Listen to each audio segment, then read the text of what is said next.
Charles Oliveira had some positive words for Mark Coleman following the news of him waking up in the hospital.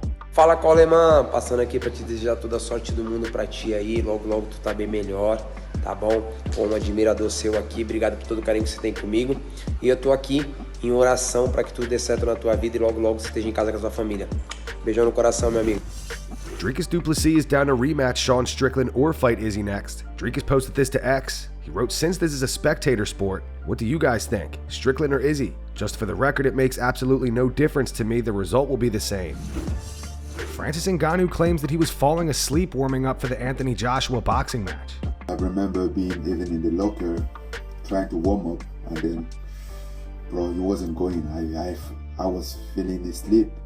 I told Eric, like, bro, something like I'm feeling asleep. I'm sweating, but I'm feeling asleep. But you know, I assume that's how some people that I have fought, some people that I beat, have failed before. I'm happy about that. No blame to anybody. All the blame here is just about me. It's the game, you know.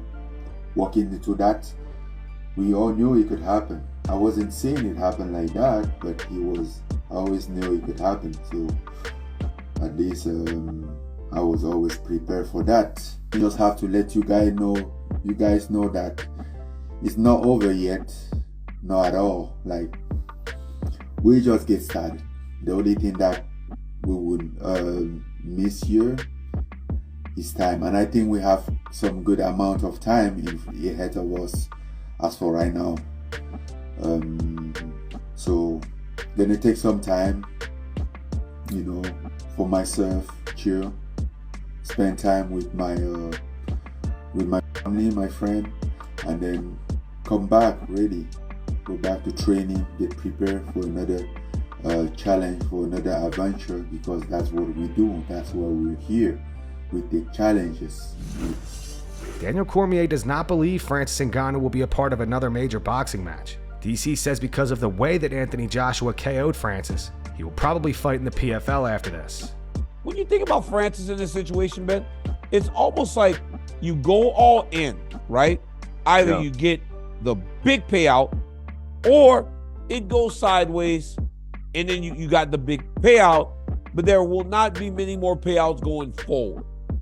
That is probably what happened to Francis right now, right? Yeah, so agree. he's 0-2 in terms of boxing. Lost to Tyson Fury, lost to Anthony Joshua.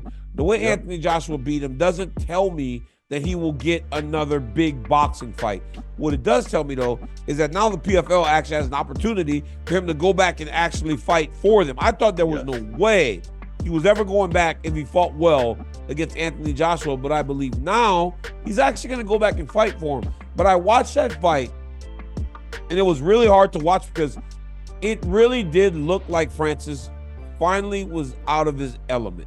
It felt like Tyson Fury, and I don't think Tyson Fury overlooked him as much as people kind of say.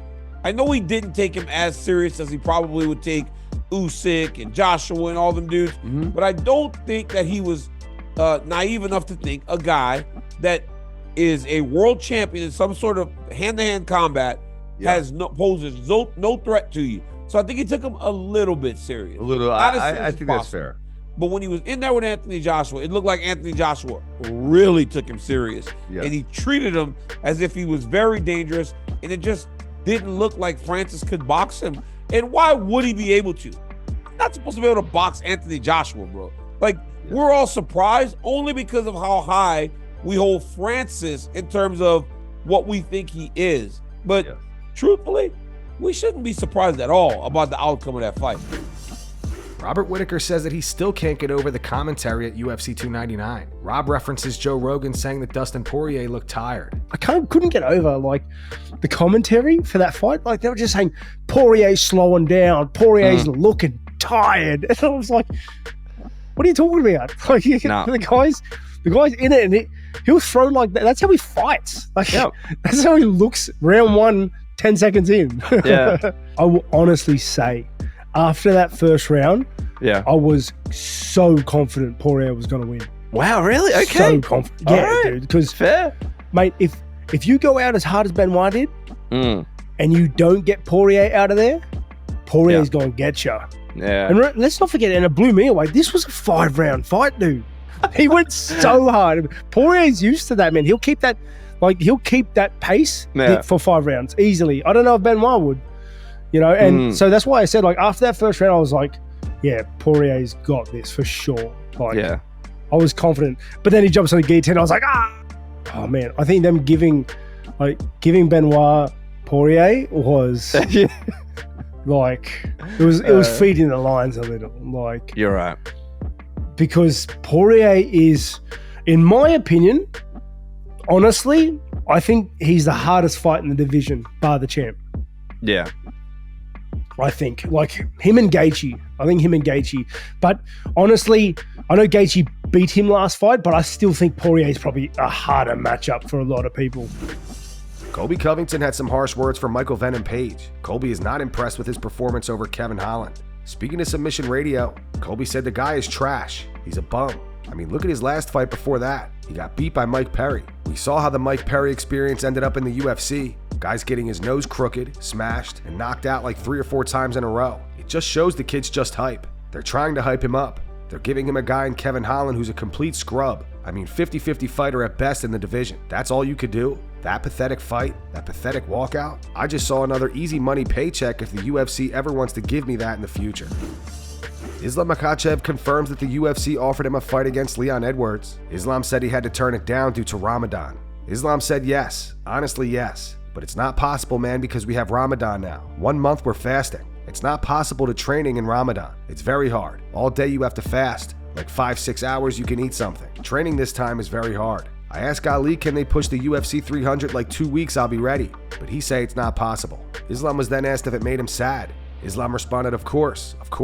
It was a dream fight for me, I don't have like any small chance to fight at UFC 300. That's why I'm very upset. It's a big deal, Big fight with Leon Edwards for the second belt.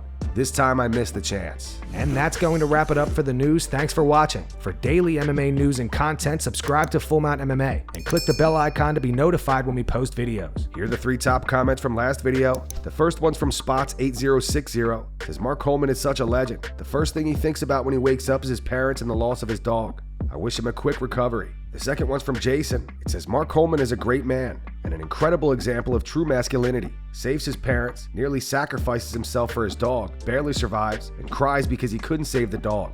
What an absolute legend. And the final one says, never would have expected Cheeto to make such a lame excuse about gel. Not to mention, he didn't even have 1 takedown attempt. Those were the 3 top comments from last video. If you want to be featured in the next one, all you have to do is comment down below. And if you missed yesterday's news, click the video on screen right now to get caught up.